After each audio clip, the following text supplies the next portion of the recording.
China, first row, China, 67%. That's tariff. Amazon, Jeff Bezos.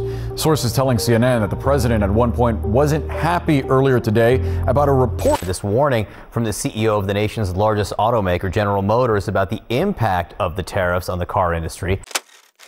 That tariffs are suffocating the U.S. auto industry. And if Detroit is coughing, the rest of the American economy might soon be gasping for air.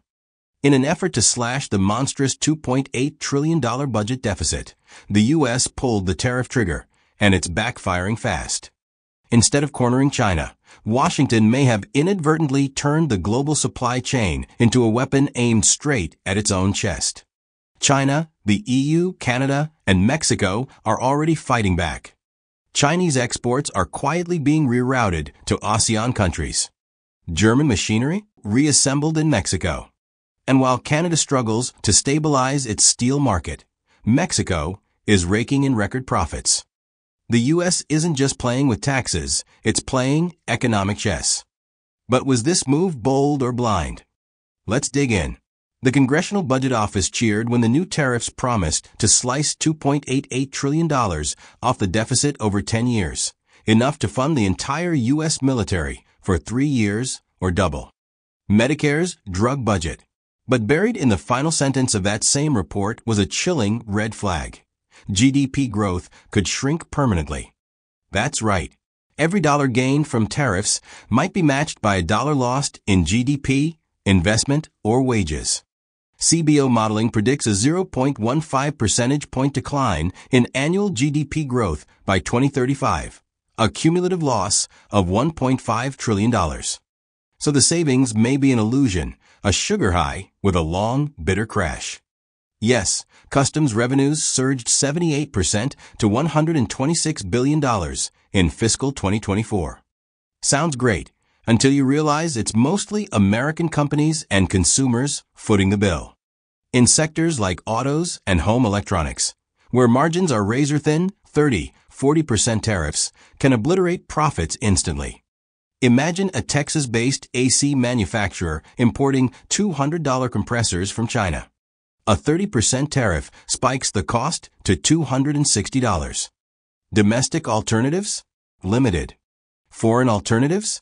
Delayed and still pricey. The result? A $500 AC unit now costs $560.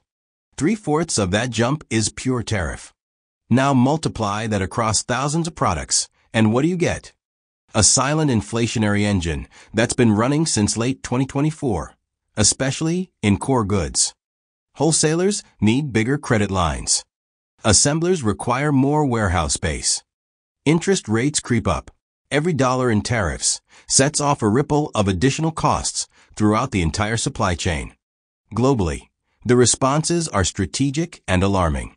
China has turbocharged its trade diversification, redirecting exports to Southeast Asia and Latin America.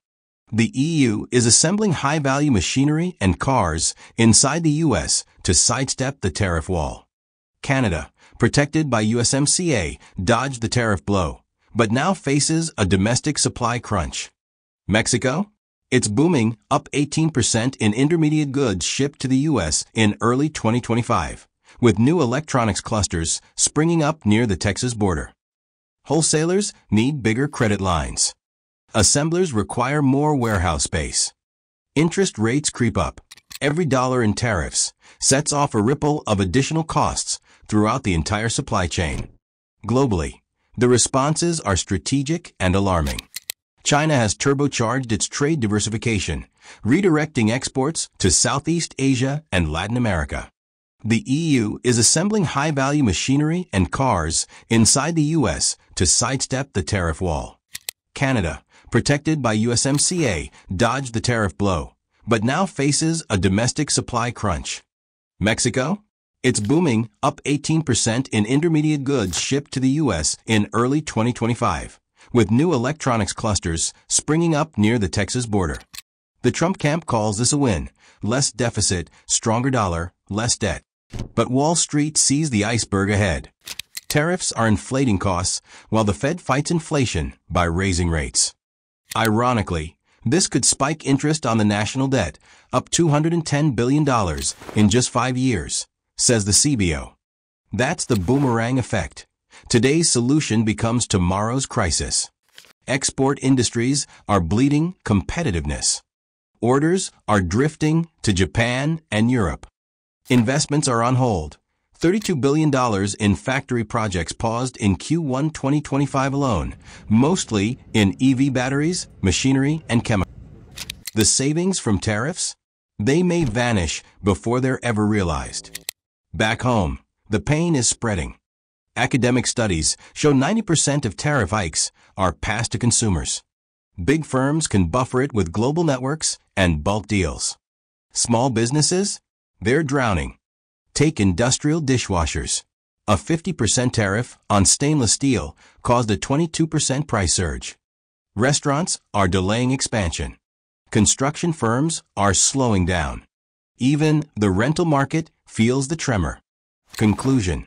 So, while the $2.8 trillion budget cut might look like a political win on paper, the hidden costs are already echoing through supply chains, consumer wallets, and investment decisions. Tariffs may close a deficit, but they can also open the door to long-term stagnation if left unchecked. The real question isn't just about numbers, it's about consequences. Will Washington channel this revenue into a stronger future, or will it sacrifice growth for short-term gain? Let us know your thoughts in the comments. Don't forget to like, subscribe, and turn on notifications, because what's coming next could reshape the entire global economy. Stay informed. Stay prepared.